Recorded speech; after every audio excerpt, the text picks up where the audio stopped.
Today I am making a smoked rosemary gin. I'm hoping, begging, that it is going to be deliciously, unctuously savory and perfect for a dirty martini. So here's the thing with rosemary team. I've tried distilling this a few times before, specifically to put it into gin.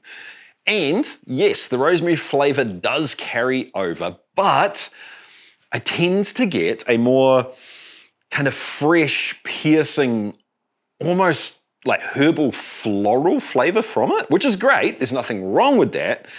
But specifically what I want in a rosemary gin is that deep, unctuous, savory flavor, more like rosemary on roast meat, rosemary in a beef stew. Not the beef flavor, but that deep, herbal, savory rosemary flavor. I'd given up on it for a while until the gin fiend in our house, my wife, sent me this. And that got me thinking. Would smoking the rosemary first get me closer to what I'm looking for? Let's get stuck in and find out. So I picked a bunch of rosemary. If I'm gonna do this, I may as well make a decent amount of it. It might be good for cooking or something, who knows? Gave the rosemary a bath in water to get it nice and damp, to improve smoke adhesion. Fired up the smoker with pecan pellets. I'm not specifically looking for a big, bold, crazy wood smoke flavor from this, but if it can add a little bit of extra savoriness to the mix, I won't be pissed off. That's why I decided to go with pecan instead of something like hickory or oak. The lowest heat setting I can get my rig to run at is about 55, 60 degrees Celsius, which is this in Fahrenheit. Chucked the rosemary onto a tray so I don't have to finger all of it individually and popped it into the smoker.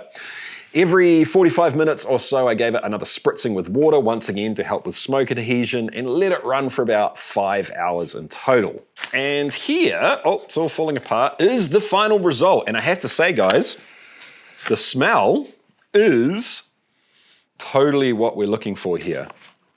That fresh, sappy, kind of herb-like quality has died off. And we're left with a subtle smoke and unctuous umami rosemary. Absolutely delicious. Let's get on to making the gin. Doing this for a job means I have to taste spirits all the freaking time, and I am not as young as I used to be. Enter the sponsor of today's video. ZBiotics pre-alcohol drink is the world's first genetically engineered probiotic. It was invented by PhD scientists to help tackle rough mornings after drinking. Here's how it works. When you drink, alcohol gets converted into a toxic byproduct in your gut. It's this byproduct, not dehydration, that's responsible for making you feel rough the next morning. Pre-alcohol produces an enzyme that breaks this byproduct down. Just remember to make ZBiotics the first drink of the night, drink responsibly, and you'll feel your best tomorrow. Click the link in the description to get 15% off and a no questions asked money back guarantee. This is a potato vodka that I made recently. Sneak preview, video coming soon. It's different than the other potato vodkas I've made, in that it is going to be a whole lot cheaper to make. Anyway, I can't actually remember what I proofed this to. I think from memory it's 40%, but let's double check. Yep, 40% ABV. And like most gin experiments or trials I do, I'm going to be basing this on top of, or building it on top of, Jesse's Base Gin, which shows up a bunch in the, whoa, on the channel. It's featured a bunch. I will also put the Botanical recipe in the description down below so you can check that out. Now, normally I make this with about 700 mils, 800 mils, somewhere around there, of 50% ABV vodka. This is a lower proof, and I want to kind of push things a little bit, see if we can make a little bit extra without losing too much flavor. So I'm going with 1.5 liters of potato vodka. I'll be real team, potato and rosemary together, it feels right.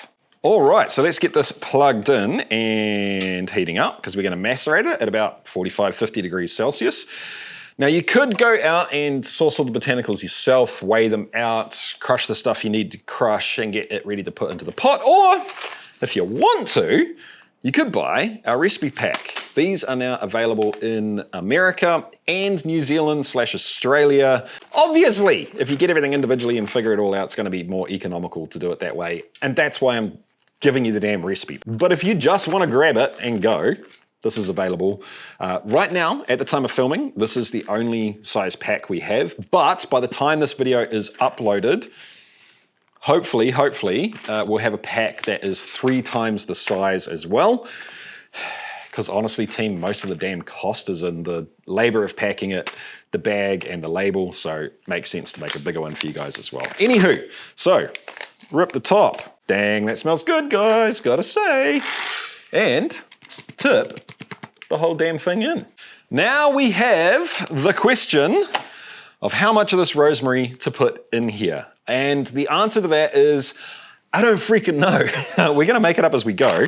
What I do know is that it would make sense for me is to kind of pick a number that I think will work and then probably double it. And the reason for that is it'd be really, really sad if I went to the work of, you know, making this gin and then we get to the end result and I can't taste anything but Jesse's Base Gin. That would suck. On the flip side of things, if it tastes way too much like rosemary, I can make another gin and mix it with it and we haven't really wasted anything, or I could use that, you know, rosemary bomb spirit with a little bit of gin flavor in cocktails, or it's just way more useful. And on top of that, it teaches me more about what this is going to taste like in a spirit if I can actually taste the damn stuff. So I think probably about 6 to 7 grams is where I want to be. So I'm going to go silly and put 14 seems like so much. Let's go 12 grams. I'll put 12 grams in the pot. Plus, I'm going to do a wee pinch. Actually, let's do 2 of those little pinches of fresh rosemary. I think if we kind of bridge that gap from umami with a little bit of the herbal, fresh, almost floral-like characteristics, it'll bring it together nicely. All right, let me weigh this out. Once again, I'm just guessing here, but it seems right to take the stalks out and just use the leaves. I'm beginning to understand how much rosemary 12 grams is when it's dried and significantly lighter. I think 12 grams is going to be way too much. So let's do this by sight, and then I'll give you a weight, you know, so you can copy it if you want. I've got 1.5 grams in there at the moment, and I think that's where we should be for the recipe. So let's take it up to 3 grams. And overcook things a little, shall we? 3 grams of smoked rosemary. Dang, that smells good. Damn, I hope this works. I'm just gonna give it a little bit of a crushing, just with the old fingeroos, and we can put it straight in. Let's give that a little bit of a stir up. I've got none of my straws on hand. All right, screwdriver's the tool for the job, I guess. And I'm gonna give it the old finger test for temperature. We've very nearly there. I'm guessing that's probably about 40 degrees Celsius at the moment. A little bit of extra rosemary for us. May as well get the dregs. By the way, these scales are absolutely awesome for this kind of stuff. Trying to measure, you know, 1 gram or half a gram of something, damn near impossible if you don't have a set of jeweler's scales or dealer's scales, I guess you could call them too. These we have available for America, Canada, that side of the world out of our American warehouse. Absolutely essential for this kind of stuff, if you ask me. All right, I'm gonna say that is warm enough. Pop the top on.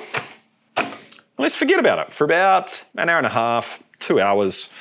I'll come back and distill this soon. All right, so the still has just started to drip, and like damn near always with redistilling botanicals, we're gonna take a little bit off the top. I'm super interested to see how this smells though. Oh, maybe overdone the rosemary a little bit.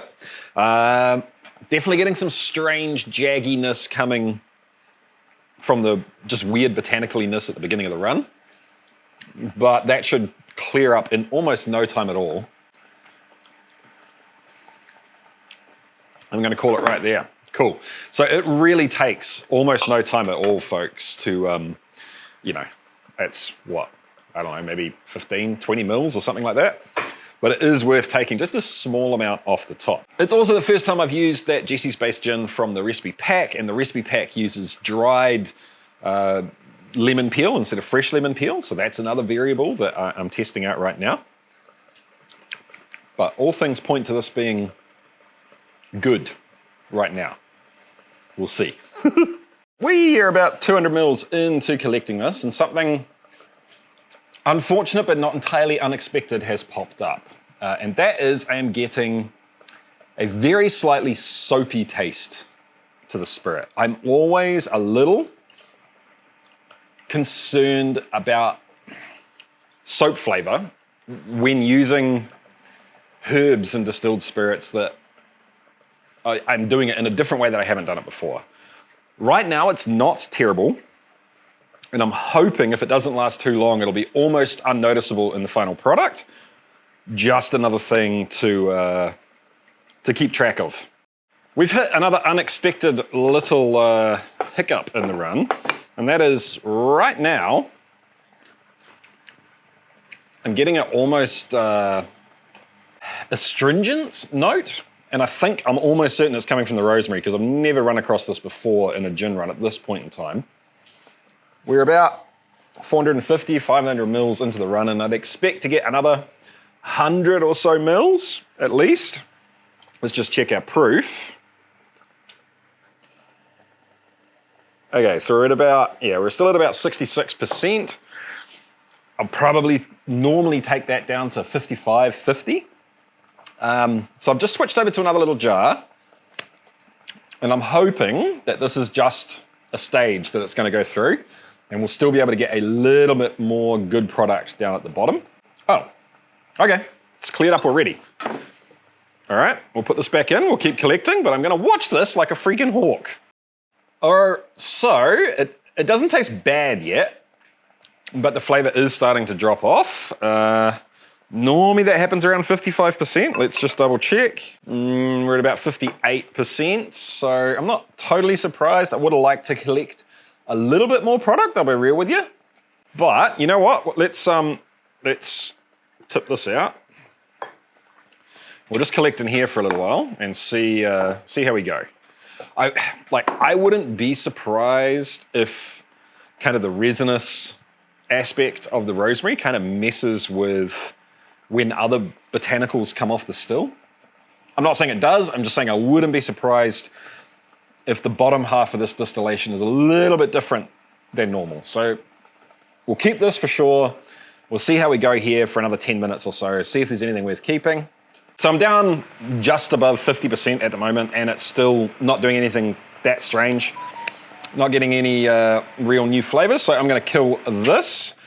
I'm gonna get this proofed down. We'll aim for 40% ABV, have a taste, and the more I think about it, I have to try the Dirty Martini. I gotta do it.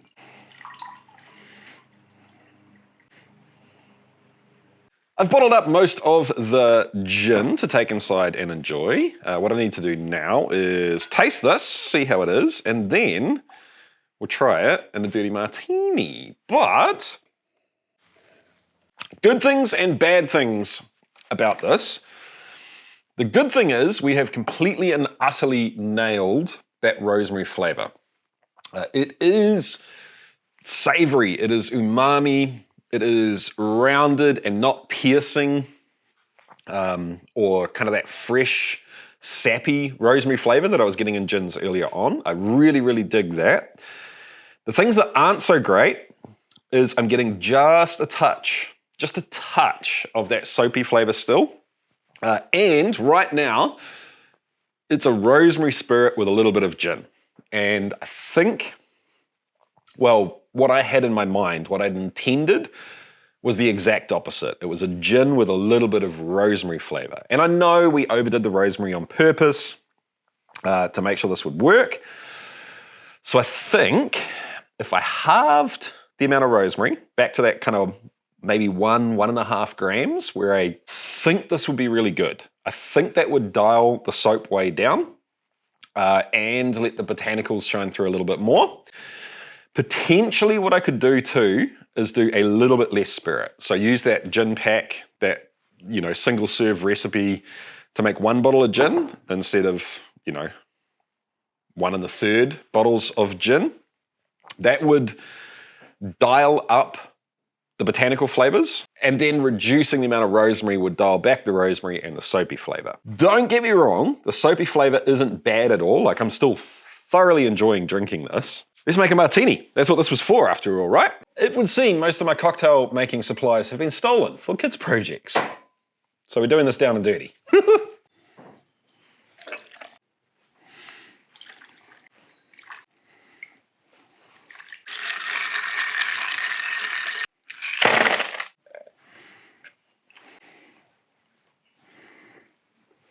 I need a longer toothpick. Oh well, we'll fish it out. Actually, what we'll do is drink our way down to rescue the olives so I can fish it out. Cheers, team. Oh, yes! Dude, that is what I have been looking for in terms of a gin and a dirty martini for literally years. The rosemary and the olives, like the salinity, the saltiness of the olives are perfect together. And it makes the savoriness of the rosemary makes the saltiness of the olives make way more sense in this to me. That, like, legitimately, this may be one of the better dirty martinis I've ever had. Drinking it like this, the soapiness is gone completely. I don't taste it at all. And I'm not entirely sure if the rosemary's too strong. Yeah, that's really good. And look, I've rescued my olive. This is really good. I feel like it could be tweaked slightly. More exciting, I think, in some ways, is the idea of using smoked rosemary as an ingredient. I could see it working in a bunch of different stuff. I would love to put it in something that's a little less obvious. If you guys have any ideas, feel free to let me know in the comments down below. I feel like a liqueur or even a brandy, rosemary and pear is really good together. I don't know. You guys let me know. I'll catch you next time. See ya.